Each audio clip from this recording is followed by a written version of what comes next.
And that's why you never look a giraffe in the eyes. Howdy there. Welcome back to another episode of the ZymCast.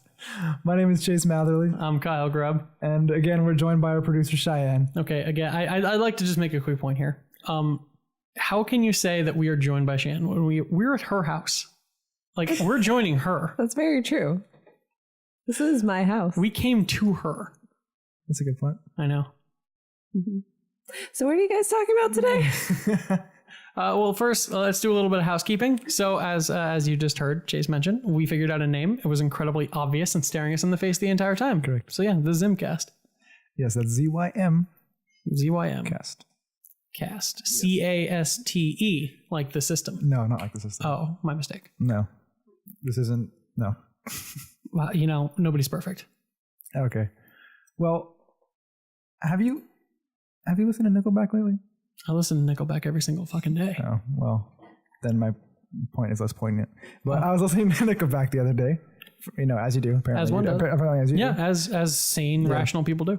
Yep. And I was listening to Rockstar, right? And for some reason, this line caught my attention. Mm-hmm. It was, I'm going to pop pills from a Pez dispenser, right? Okay.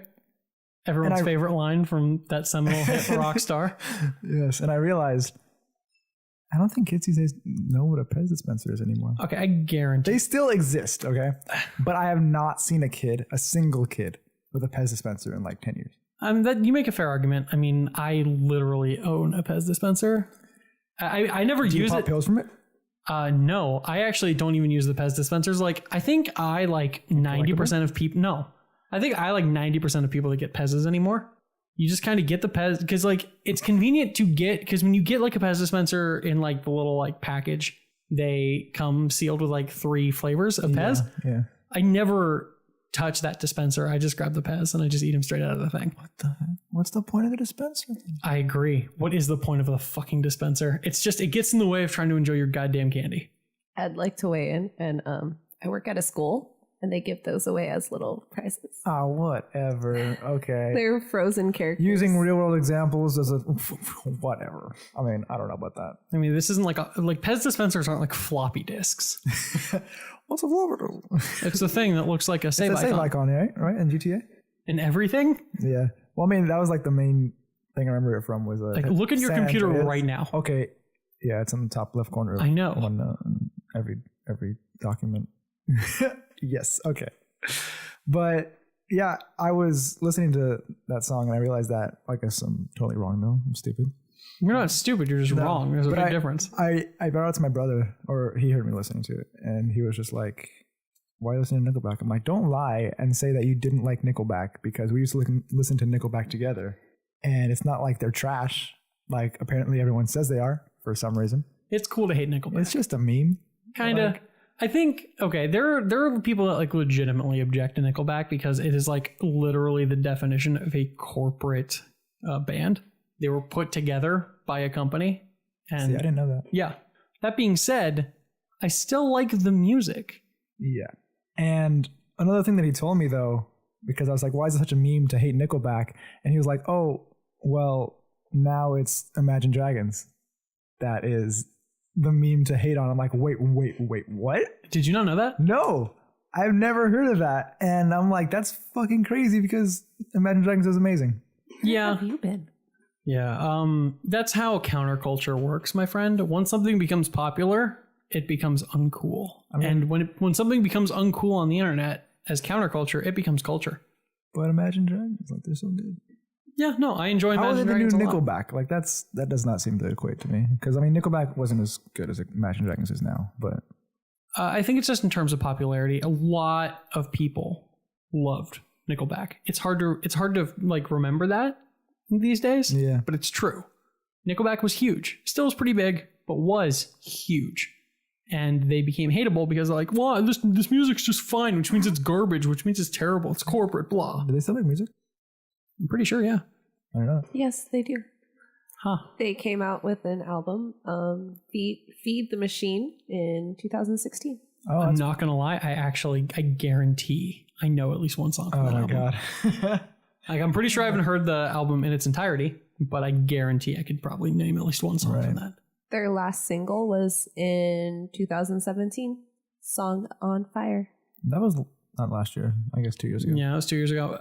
It always kind of throws me off when like the last single was like a couple years back because like, what are you doing? Your album should probably be out by now. Well, I mean, unless they just wanted to make a single, didn't want to put it on. That's not how music works. Yes. Especially not a corporate band like Nickelback. But if it's so corporatized, then why are they not spitting out albums every year? Spitting out that fire. Ha! Nickelback, hot fire. Hot fire. Yeah. All right. Well, I think generally speaking, the reason it's cool to hate Imagine Dragons is just because they're Imagine Dragons. It's hard to explain because they are talented, but they're talented in a way that's almost like I could do that.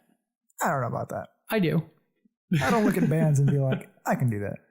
You've never like listened to a song on the radio and you're like, I could make this. No. Oh, I guess I'm just egotistical then. Actually, there has been a few where I'm like, you're not that great of a singer.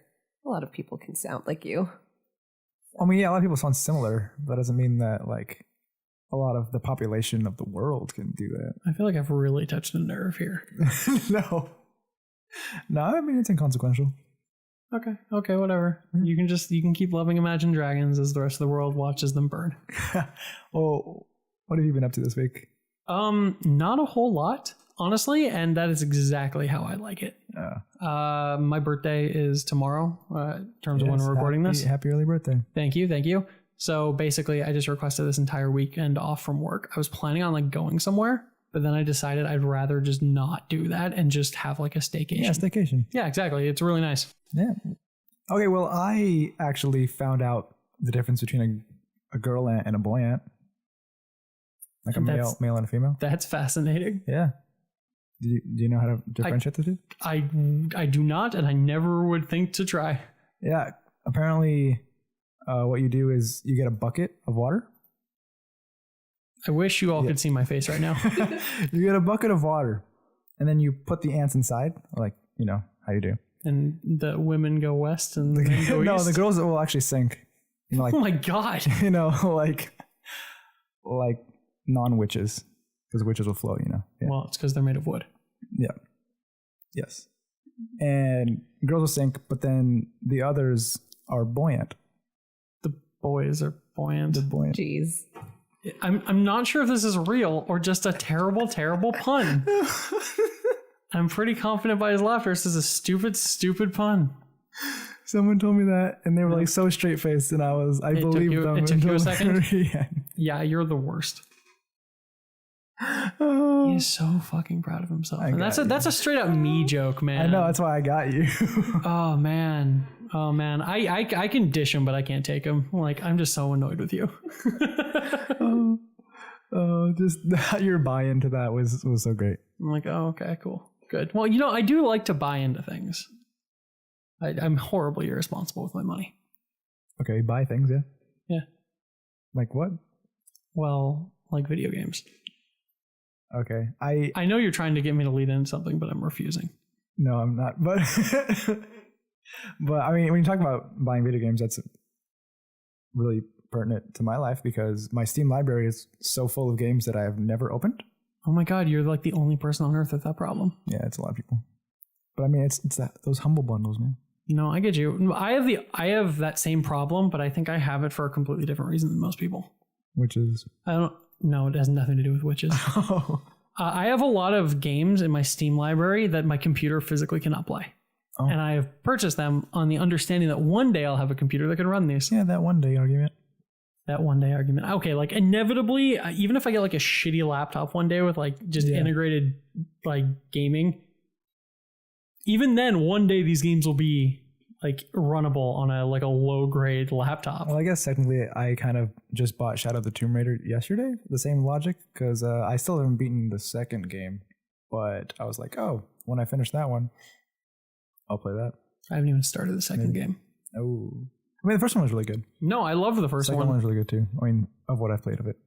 No, like I really liked the Tomb Raider reboot. I don't know. I just never felt the desire to go back and play another one. I never actually played the original. Like the original Tomb Raider games? Yeah. Me neither. I owned a PlayStation and everything. They just, I don't know. Wow, you owned a PlayStation and everything? And everything. And everything else in the world. Yep, totally. I think back then, like when those games were coming out, I was young enough where that's back when like you couldn't just get a game. You had to like set aside money or you had to ask your parents to buy it or whatever. I wasn't going to ask my parents to give me fucking Tomb Raider. It's like, I wonder why our young our teenage son wants Tomb Raider. I'm not that desperate. Yeah, I mean, they're the polygons, so sexy. Lara Croft was really sexualized in her original incarnations. Now she's in the Tomb Raider reboot. She's just like brutally tortured and murdered. I still remember playing that game the first time that she got like, there's like that, there's that segment where you're heading down the river. Mm-hmm. And like if you run into any of the trees, she's just like gets impaled through the throat by that tree branch. It's like, why did you do this? That's so unnecessary and fucked up. All this. And she's like scratching at her throat, like gargling to death. I'm like, why? When she suffocates too when she drowns. Like it's really violent. That's so fucked up. Like they got it. I feel like somewhere Crystal Dynamics, they like made that game strictly just because they like somebody in there really wanted to like torture a woman. And they found that like this was the actual excuse on how to do it. Okay. You should see how wide my eyes just got. But speaking of that game too, when the movie came out after having played the game, I was like, wait a second. I know this story. It's the same fucking story. Yes. The exact same as the video game. Not the exact same. It's pretty much exact. There were some fundamental changes. Well, I mean, they kind of mixed in some of the second game, I think, in terms of like more world building in what would make a good standalone movie. I mean, I feel like I'm making an argument about a movie I never saw. So you never saw? No, I never saw it. Then you can't even talk. I remember reading about some of the changes they made. Like her. Oh yeah, that there's one character that's still alive that shouldn't be. Mm-hmm. Which is weird. That was like the first thing that caught me off guard. I'm like, wait, what? I'm like, no, that lessens the impact. Yeah, a little bit. Yeah. And then like they made differences for like the motivations of the main villain. Mm-hmm. Yeah, kind of. Like the supernatural villain. Yeah. But I mean, overall it was a good movie. So, I mean, as long as you liked it, right? Yeah, I mean, check it out. Just kidding. It's not in theaters anymore. It's way out. I mean, you can. I mean, it's not like you can only watch movies in theaters. You can only watch. I literally only watch movies when they're in theaters though. So I watch way more movies outside of theaters, even though I can see movies for free. Yeah. I mean, that's why I watch movies at the theater. I mean, I have Netflix, but Netflix doesn't have the best movies. So again, my big argument here is the same thing. Like after I'm done working like 8, 9, 10 hours at work, the last thing I want to do is stay to watch a movie. And the last thing I want to do is go on my day off to watch a movie. Well, I mean, the other day I was actually off at 11, which normally I probably would have went home and gone to bed, but like a loser. Yeah. I mean, I usually stay up until like 2 anyway. So I was like, oh, I'll watch Alita. So I did. There you go. Yeah. It was pretty good, actually. Alita Battle Angel, saw it in 3D Dolby, which isn't normally a thing, I would say. Mm-hmm. 3D Dolby shows in, I think like the whole LA market aren't common at all. I don't know about the rest of the country, but I know they're like never scheduled as 3D Dolby. But it was one of those movies where the 3D wasn't, because it's a Robert Rodriguez film, right? Mm-hmm. Who did Spy Kids and Spy Kids 3D. I like how that's what you're focusing on. Yeah, well, because and not James Cameron. Well, I mean, you can't really even say it's a James Cameron movie. No, but okay. So it was produced by James Cameron. Yeah. James Cameron gave it to Robert Rodriguez. Yeah, like this was his baby for the longest time. He was trying to develop this movie for like 14 years. Yeah, and he's like, you can. Yeah, but they used a lot of the technology that they were prototyping for the Avatar 2, 3, 4, and 5. Yeah, it is done swimmingly well, I would say. Swimmingly. Yeah, the only reason I bring up Spy Kids 3D. Spy Kids series, okay, it was great. I loved it when I was a kid. I mean, I don't know if they hold up. I doubt they do. But Spy Kids 3D, that 3D is over the top BS. Like, you just see stuff like, whoa, it's 3D. It's in my face. Like, it's really flashy 3D, right? Mm-hmm. But the Alita 3D, the way they do it is more subtle. And it's there to add more depth. And when you first put on the glasses, it's really like kind of like weird and kind of hard to see, if that makes sense, until your eyes adjust to it. And then you kind of just not really forget it's in 3D, because I mean, you'd be paying more to forget. I don't know. Yeah. But it's It adds to the depth and it adds to the effect of the similar to Avatar. Yeah. And that, like, one of the things about like CG movies as well is, you know, how good is the CG? CG in Alita, I would say really good. The eyes were like a big point of contention for a lot of people before the movie came out, and seeing those trailers, like, what the heck, this looks so weird. Even myself, like when I first saw the first trailer, I was like, what the hell? Like, she looks like fucking bug-eyed. You don't really notice it after the first 10 minutes. I'm not surprised. Yeah. You see, what's actually really impressive too, you saying like how good the 3D effects are, is 3D. I mean, how good the CGI and special effects are, is when you're watching a movie in 3D. I don't know what it is, but I'm not the only person who's made the observation that CG looks worse in 3D. You think so? I think so, 110%. I can definitely tell when things are much more fake. I don't really notice in this movie, which is good. That's good. I mean, it was filmed with 3D cameras, so that it's not like it was added in post, which is a lot of 3D movies. Yeah. Yeah, it was pretty. I mean, the plot was, you know, good. Apparently, it was a little rushed compared to the manga, but I mean, I didn't read the manga, so I don't really know. You know what you're missing. Yeah. The only, like, it's a weird gripe to have. The only gripe I really had with the movie was just how weird it was. When I think it's twice in the movie. The first time it happened, I'm like, okay, that's weird. And the second time happened, I'm like, really again? She's like in a battle sequence, right? And she does like a chop, but she goes, hi-ya! I was like, is that necessary? 110%. I was like, why? You got to vocalize for extra strength. I'm like, you can just go, yeah, or something, but you have to say, hi-ya! And I'm like, why? Maybe she's trying to feel like a little Asian girl. But it was so weird. It was so weird. But yeah, speaking of, I mean, if that's like one of your biggest gripes of the movie, then that's not a bad sign. I guess so. Yeah, it was overall, it was a great movie. I would say I would recommend it. I do want to see it. I don't believe it's gonna be in 3D Dolby anymore. I'm not surprised. Yeah, regular. We got to get that Medea in 3D Dolby. No, I think it's actually How to Train Your Dragon Dolby now. That makes sense. Mostly market wide, yeah. And not in my theater. We do have Medea in Dolby. Oh my god.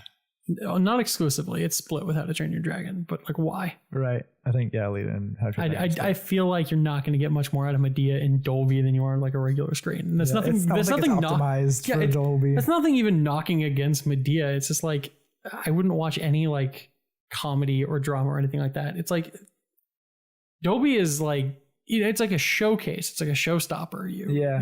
Things look prettier. Things look more vibrant. That's not going to accomplish much. I mean, we saw with Tyler Perry and drag. What do we? What do we see in Dolby? We saw Blade Runner 2049. Yeah, Blade Runner was really amazing. Great. But there was that one, the Cold War era, Atomic Blonde. Yeah, that one was great. Yeah, I kind of forgot about that. Not that the movie's bad. I forgot we saw that in Dolby. That soundtrack was awesome. Well, yeah. Yeah. But another thing that I had seen was the Detective Pikachu second trailer. Oh, tell me all about them Ryan Reynolds Pikachus. Okay, Ryan and Reynolds. How much the internet has fallen in love with him saying Pika Pika.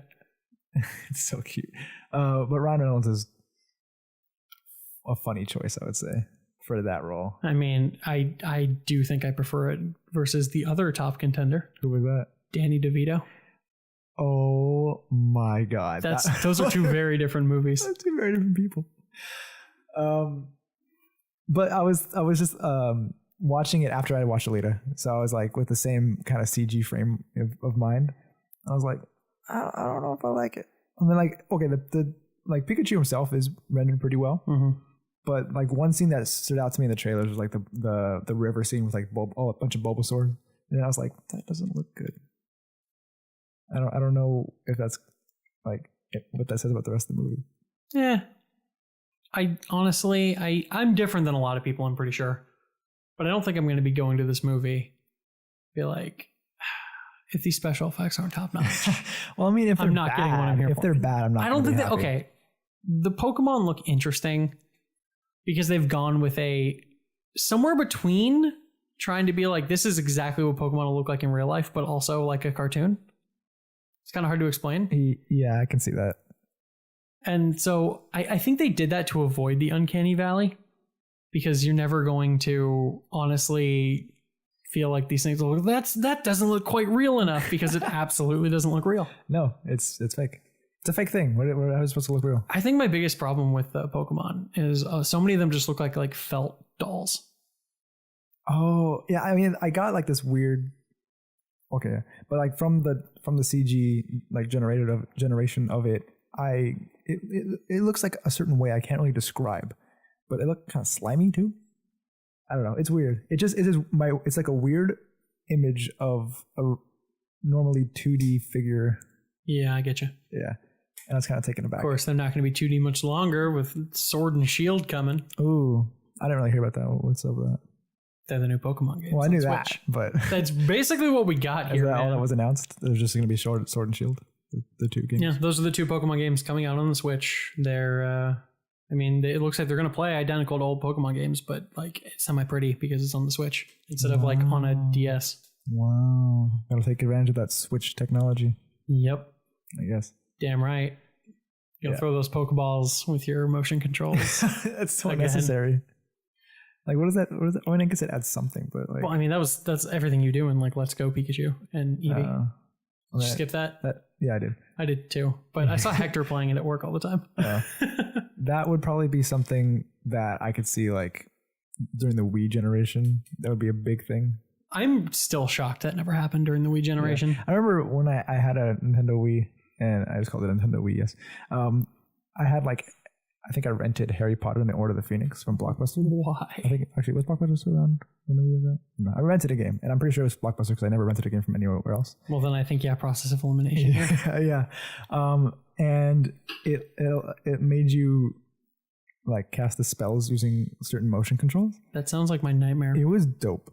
Okay, never mind. That went in a direction I did not. I really loved it, and I wish I could do that again. I mean, I have a Switch, or not a Switch. I do have a Switch, but I mean, I have a Wii U, which also has Wii capabilities, backwards compatible. So that Wii U. I could, yes. Again, I think we have the only two left in the world. Yeah. I haven't played it in like over a year. I have my actual Wii hooked up right now in my room, but not my Wii U. But I think I traded in my Wii for an Xbox 360. See, I would have done that, except my Wii is how I play my GameCube games, and I am replaying Fire Emblem Path of Radiance. Oh my god. I never had a GameCube. Oh, you have a Wii. Yeah.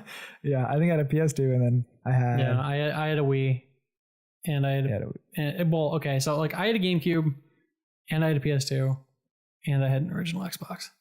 Mm-hmm. I'll fuck around. Yeah, no. Well, my dad had an original Xbox, and then I think he still has it, actually, but I tried hooking up, but I don't think he has all the cables, so I have to... Maybe if I want to get that, buy it again, whatever. But I had originally the PS2, and then I think I got a Wii. And then I traded in the PS2 for PS3 and the Wii for an Xbox 360. And then I traded in my PS3 for a PS4. And then I still have my Xbox 360, but then I bought an Xbox One and a Switch and a Wii U and a PC. Okay, cool. Yeah, I mean that's my life. Right now in my room, I have my PS4 and my PS3 and my Wii all hooked up. Oh my god. Yeah, mine are just like in boxes. Yeah. At least I don't have room for all the boxes. My Wii U. I mean, my Xbox I think is hooked up. My Wii U is not in a box. It is just in my closet, just sitting out there in open air.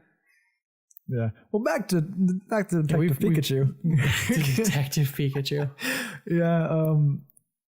In the trailer, they played, what was it? I Need a Hero. That song. Mm-hmm. I was like, some Shrek. That'll forever be a Shrek song. I was just like, no, that'll just forever be a Shrek song. That's what I have to say about that. They're trying to take it back. No, it's a Pokemon song. No. Now, just imagine Pikachu. He's running all dramatically, and all of a sudden, who sidles up beside him? Our good friend Shrek. I thought you were gonna say ultimate crossover. I thought you were gonna say, imagine Pikachu running with a green face. And that's racist. No, he's not wearing green face. He is green. His green face. Yeah, it's not easy being green, man. Oh my god. Anyway, we're gonna get off this topic. We're gonna just hop right off. Yeah, but. Did you see any other like trailers that you feel like talking about? Yeah, actually the Hellboy trailer, the second trailer. The new one? Of the remake. Yeah. The not bad one? Yeah. Yeah, that first trailer was like causing me some doubts. But this, I that's good for you. That first trailer gave me like there was no doubt, there was certainty that this movie was not going to be good. oh no. Now I have doubts that it might actually be good. No, I mean it looked pretty badass, to be honest. Like the only things I had, like the first thing that stood out to me, I was like, what the fuck was that the 3D glasses on that Nazi with the swastika on the lens? Yeah. I was like, what the fuck is that? But then I saw on Twitter, like apparently it's straight from the comics. Like they took scenes straight from the comics and that was one of them. And I'm like, what the fuck? I feel like this new Hellboy is definitely one of those things to where they're trying to take way more from the source material. Yeah. But the problem is everybody still has the Ron Perlman, Del Toro versions of Hellboy in their mind, and so this just feels weird. I mean, was it David Harbour? Is that it? Mm-hmm. David Harbour this time from Stranger Things. Yeah. I mean, in the first one, I was like, oh, that's a weird choice. But then the second one, I'm like, okay, I can get behind this. I still feel like some of the humor still feels a little too forced. It could just be the way the trailer is spliced. Possibly. It could work more in the actual movie because I feel like right now, the problem with like both trailers, but the first one way more, is like it was hard to figure out what the tone of this movie is going to be. Mm-hmm, mm-hmm. This one, I feel like I understand it way more. Yeah. And I mean, that was a dope version of Smoke on the Water, as opposed to the I Need a Hero from the Detective Pikachu, which I did not agree with. But I definitely got from that, like, all gory dismemberment stuff in that. It's red band as hell. Yeah, it looks fucking badass.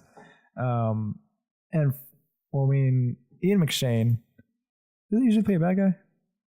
I feel like lately Ian McShane plays the exact same character over and over again, which is like that kind of shadowy, like leader guy. Yeah, wasn't he in Jack and the Beanstalk as like the king? Wait, that's where you're going with fucking Ian McShane as Jack and the Beanstalk? As in not a bad guy, but like one of those shady ruler characters. Okay, I'm more thinking like it feels like he's channeling the exact same character in this that he was channeling in John Wick. Oh, I never saw John Wick. Wait, what? No. Are you serious? Neither of them. Nope. Oh, that's got to be rectified hardcore, man. Those movies are awesome. Like, if you liked Atomic Blonde, you will love John Wick. Awesome. Well, I mean, does it have more 80s blondes? No. Oh, maybe not. Also 80s? I mean, it's like, she's kind of her own beast. It's not, there's like the soundtrack. And I meant like the tone. Oh, okay. And like her being blonde. Not like blonde women. That's not what I meant. Blonde women from the 80s. No, that's not what I meant. It's what you said. That's not how I meant to say it. No. Cheyenne is looking very confused. Yeah. But for some reason, I thought Mila Jovovich was Liv Tyler. Those are not the same people. No, I know. But even a little bit. I got confused. I'm like, was that Liv Tyler? And I looked at it, I'm like, well, that's fucking Mila Jovovich. I'm stupid. Well, I mean, at least I didn't have to say it. Most of the time I'm aware of my stupidity. That's something, I suppose. I don't know, but like with the new Hellboy, and then what just happened with Jonas Brothers releasing a new song, I'm like, what is this, 2008? Yes, it is actually. Apparently 2019 is 2008 confirmed.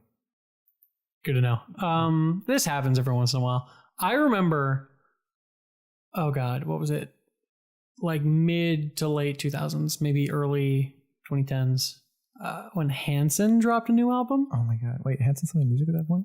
Yes. Hanson's still making music, Chase. What? All I remember, I was at my cousin's house and she's like, hey, there's a new song from a band. I'm like, what's the band? She's like, just watch and see if you can figure it out. I didn't. Because it had been like 1,000 years like from MMMBop. Anymore? Yeah, it'd been like 1,000 years from MMMBop. MMMBop. So I was like, who the fuck was that? She's like, that was Hanson. I'm like, what? So yeah. Pretty sure people don't even know who Hanson is anymore. That's a strong possibility. I kind of wish I didn't. To be entirely honest. Then you wouldn't get all that MMMBop goodness. Oh my God. And Weezer had a new album too. It's like we went back in the past. Or at least things are just being delayed like hella. Did you just say hella? I live in San Francisco. I can say hella. You do not live in San Francisco. I did live in San Francisco. Oh, so you just forever have rights for hella? Yeah. Hella rights? He does that occasionally. I mean, I used to say it a lot more, but I mean, I've toned it down. Also, it's not like you were in San Francisco for like 1,000 years. I was there for like a year. If even. Yeah. Yeah. But I mean, apparently, the new song "Sucker" was like, if you saw the music video, I didn't. oh well, it featured their like significant others. I didn't know fucking Sophie Turner was engaged to Joe Jonas. Yes. What the fuck? Yes. See, I didn't know that they had dropped a new song, but I definitely knew that news. Also, I didn't know Kevin Jonas has been married for like 10 years. Yes. That's the advantage of being the neglected brother, is you can just kind of like live a semi-normal life. No one cares about Kevin Jonas. Does they have another brother? Probably.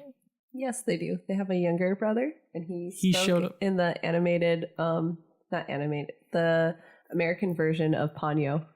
What the fuck? That's so random. Yes, Jacques Jonas. Was he Sasuke? What? Yeah, the male like lead from Ponyo is called Sasuke. Oh, I was just trying to imagine like Yuri Lowenthal, like Yuri Lowenthal, Sasuke.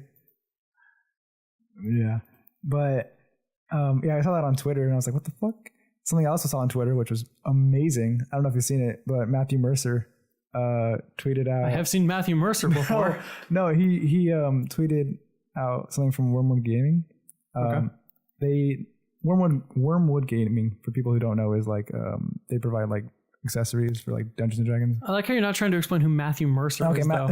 Like, do I need to explain who Matthew Mercer is? I guarantee a good chunk of people have no idea who Matthew Mercer is. He's a really famous voice actor from like, what does he play in? Who's McCree in Overwatch? That's like a big one. That's like a big one right now, yeah. Yeah. I mean, honestly, I don't really know what else he voices. He's been in 100,000 things. Like, honestly, there's a decent chance that he's done a voice in a video game or something that you played before.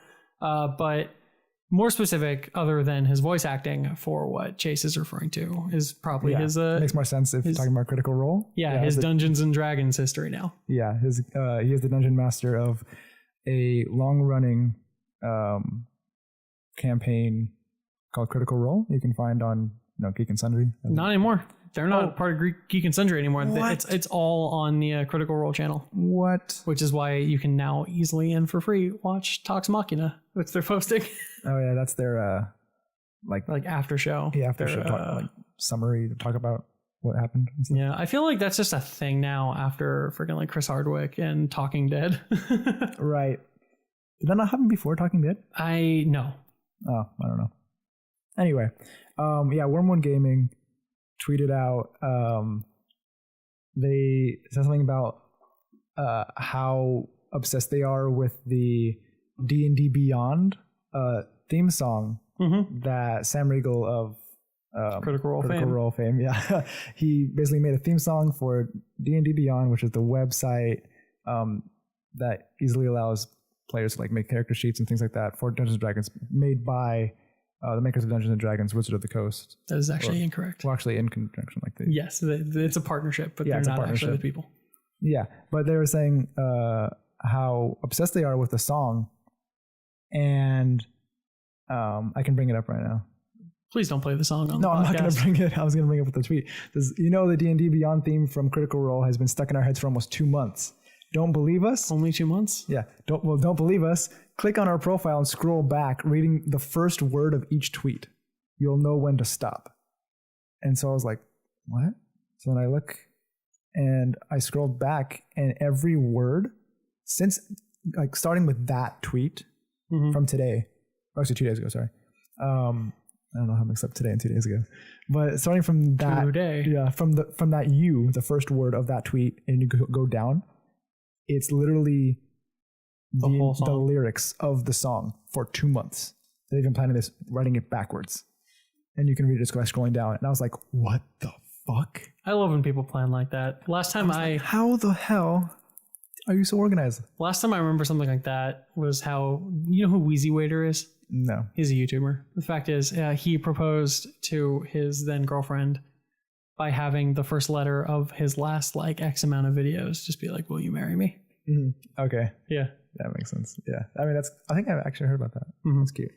But so then I tweeted, I'm like, at Wormwood Gaming, like just one Twitter, and they liked it. And I was like, and now you're a celebrity. I'm a celebrity. They like my tweet. No. Yeah. I mean, that blew my mind. I was like, how can you be so dedicated? And like you would never be able to tell based on their tweets because they just start the first word. I'm like, what the hell? No, I mean, that's playing the long game. That's having a general idea of exactly what you're going to be doing. Yeah. For 2 months. Yeah. I don't know what I'm going to do tomorrow. Yeah. Whoever runs that social media account is like on point. They're like the second best person running Twitter, right behind whoever runs Wendy's Twitter. I've seen some of their tweets, but I mean, like a few of those corporate like fast food chains kind of like joke around with social media because of Wendy's. Probably. Yeah. That guy was the best. Or girl. I don't want to be presumptuous. I don't know for sure. All right. Well. Okay. Well, so first, let's take a break. Okay. We'll be right back after a break. Okay. I was about to say something and I totally blanked on what it was. And we're back after a few minutes break. To you will be instantaneous. So. I'm hoping so. Yeah. Otherwise, our wonderful giant here just left it running for an undiscerned amount of minutes. It was like it was 8 minutes and 36 seconds of silence. Exactly. Yeah. Screw you guys. Actually, it also wouldn't be silence. I was definitely playing with the microphones the entire time, so that would be terrible. Just be like mouth noises and oh no, don't do that. I just did. Oh no. You know how many listeners we just dropped? What? You know how many listeners we just dropped from that? Like 14. And we only had 15. Oh no. I'm so sorry. It's like 14. Stop we only kidding had yourself. 10. It was 0. Oh, we only lost 0. That's great. Okay, there we go. We did though lose 100% and 0% of our viewership. Great. All right. So this week I am going to be talking about a Russian doll. You brought that up a little bit last week. Tiny bit, but I hadn't finished it at that point. Right, and you finished it now. I have finished it now, and I definitely want to talk about this show. So for anybody who doesn't know, it is a Netflix original. It came out on the 1st of February, so I'm like talking about like a month late, almost exactly. It was created by 3 women. You got Leslie Headland, who was best known for a movie I don't know anyone else that saw, Sleeping with Other People. Oh, I heard about that, but I never saw it. It's not bad. It was a pretty enjoyable movie. But and then also created by Natasha Lyonne, best known as Nikki from Orange is the New Black. Oh, okay. Yeah, saw that like 2 seasons maybe. Oh, okay, well, I mean, you saw her plenty. And then also Amy Poehler, best known for being Amy Poehler. I don't know who that is. I don't know who you're talking about. Yeah. No, I definitely know Amy Poehler, so that's... I would be worried if you didn't. Yeah, 1 out of 3. 1 out of 3 ain't bad. So it's basically the whole show is it stars Natasha Lyonne. She's like a video game programmer named Nadia.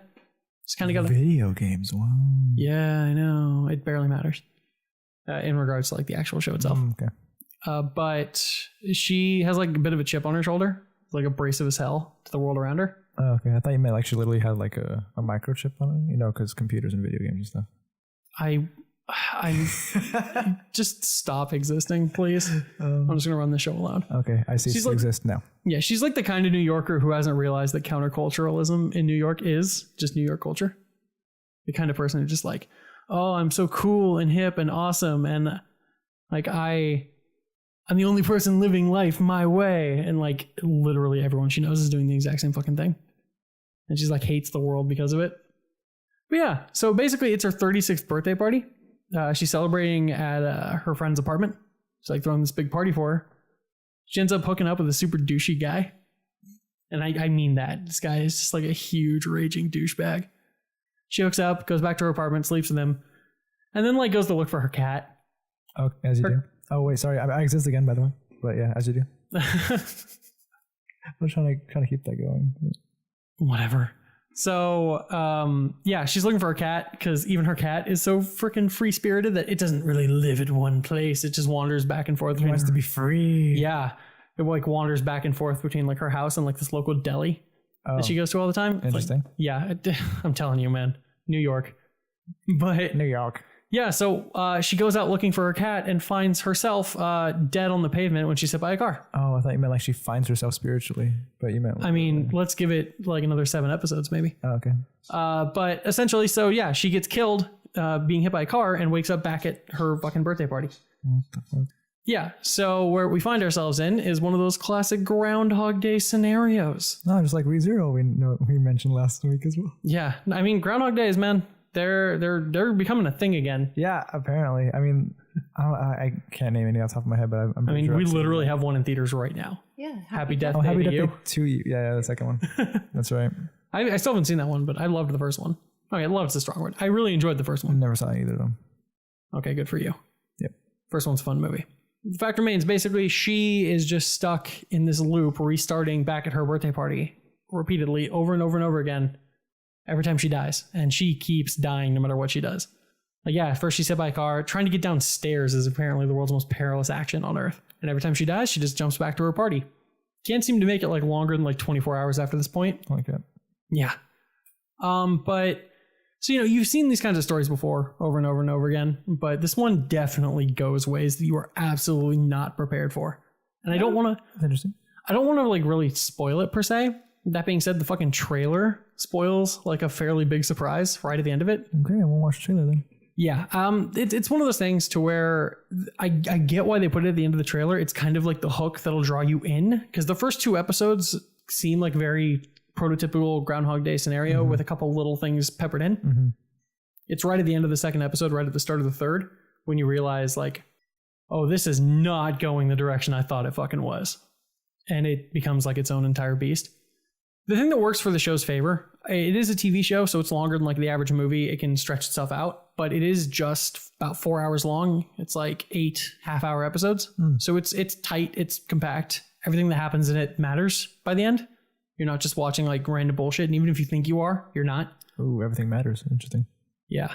Without like, because I don't want to get into the story. I don't want to get into the plot because it's absolutely worth experiencing blind. Like, that show is a fucking roller coaster. There are multiple times when watching the show, I'm like, what the fuck is going on? And like, oh, that is not good. And you start realizing like there are consequences to these loops, even if like the characters don't like realize it at first. Oh. Yeah. But honestly, this show is held together like remarkably well. Like, the writing is top notch, the characters are great, but like the performances in the show almost across the board are like amazing.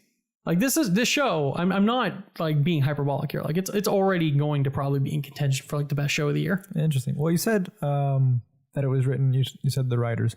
Yeah. But is there anyone that is acting in it that's worth noting?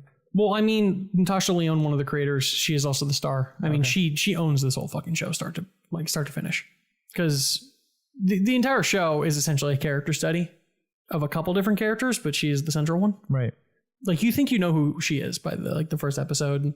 You kind of get a good idea of her, but the show wastes no time in peeling back layers.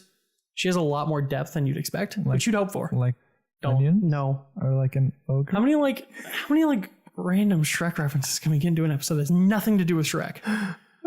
I bought a new iPhone, and there was and Shrek 2 was playing in the Apple. I mean, not the Apple Store, the AT&T store. For real? Yeah, I'm dead I serious. thought you were just fucking... No, like I'm dead serious. This happened like 2 days ago, and I watched a good chunk of Shrek 2 because my mother does not know how to buy a phone. And she can't buy a phone without help. And so while I was there, I'm like, I'll just replace my phone too. Okay. Yeah. So, yeah, back on track, away from Shrek, you fucking asshole. So I just kind of noticed, but one of the things the show does that's really interesting is she is a video game programmer. In terms of the actual structure of the show, like in the plot, it doesn't matter that much.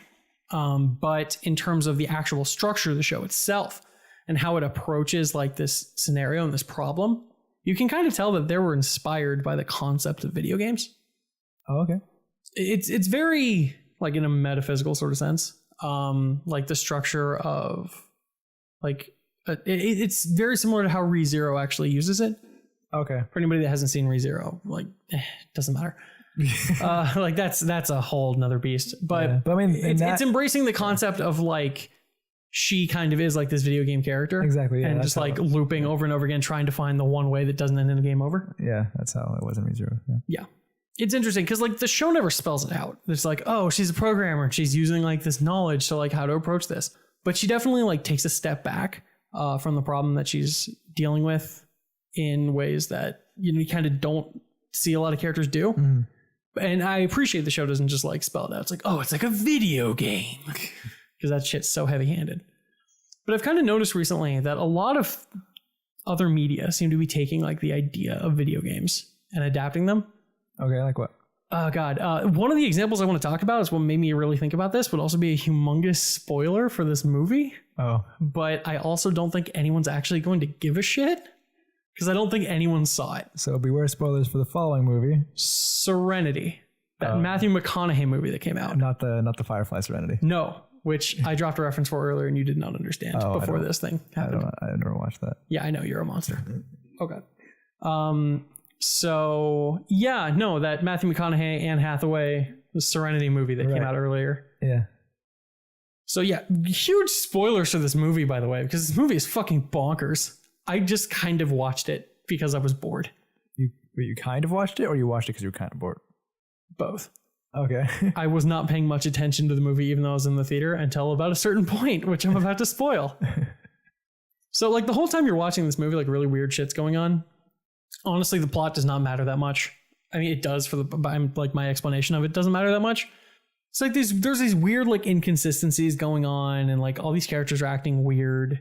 And then you find out about like 2/3 of the way through the movie that the entire movie is actually taking place inside of a video game. Oh, that's fucking dope.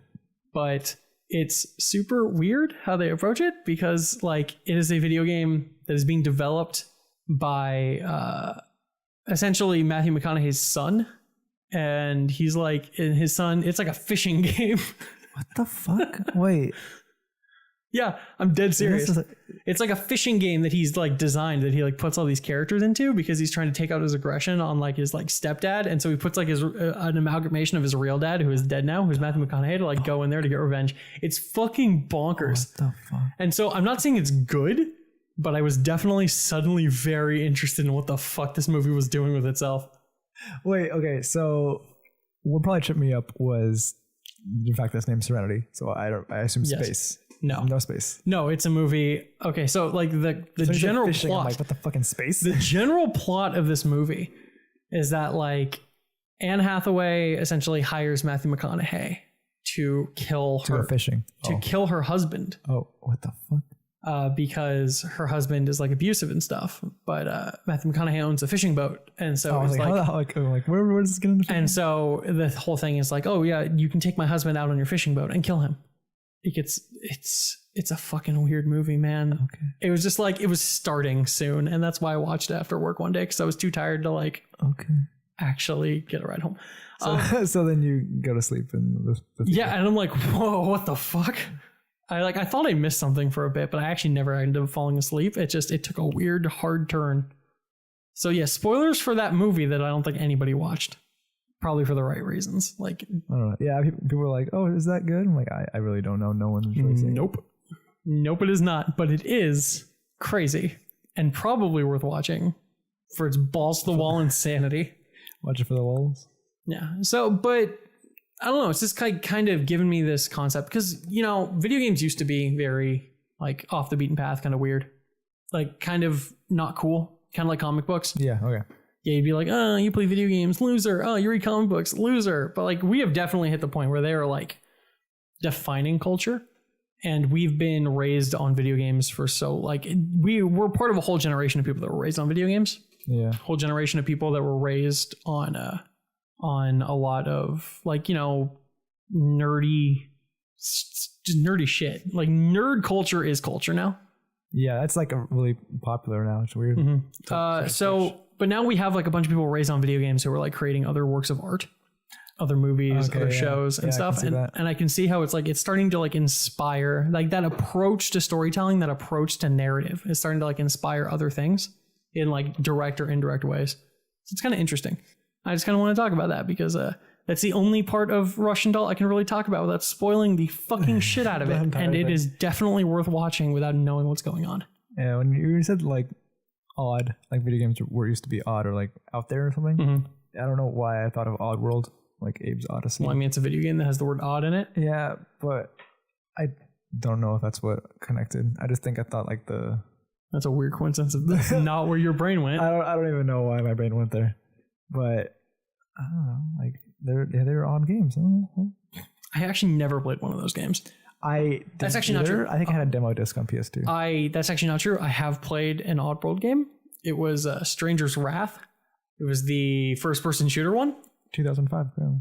You just have that on hand. No, I just had it open. Yeah. Yeah, that was like a first-person shooter one. That was actually a pretty interesting game. You were like a hunter kind of guy, and you like used various critters that you caught as your ammunition for like your magical crossbow thing. It was a weird game, but I really liked it. This is odd. It's an odd world, man. It's an odd world. It's a crazy world out there. Somebody's got to shoot critters out of a crossbow. Well, speaking of an odd world, how do you always have like a weird segue? I mean, I'm just gonna segue out. Like, we don't own a segue though. Oh, can I hoverboard out? Do you have a hoverboard? No. Well, then no. You got to walk out like a normal human being. Oh, God damn it. Well, how do I walk out of a podcast? You just take off your headphones and you leave. Oh my God, please stop. No. And I've been abandoned. Even Cheyenne is just staring at me in silence. Just kidding, I'm still here. Oh my God, how did you do that? But I was going to say, speaking of an odd world, it's an odd world out there, and stay odd. That is the worst send-off I've ever seen, and I respect it. Yeah, stay odd, everyone. It's about that, the oddities, you know. I feel like you have no idea how to end a podcast, and I love it. All right, so thank everybody. Everybody. Thank you so much for listening to the ZymCast. I'm Kyle. I'm Chase, and that's Cheyenne being all silent. Bye. She said bye. That is an honor. All right, thanks so much for listening, guys. Yes. We'll catch you next week. Bye-bye. Bye.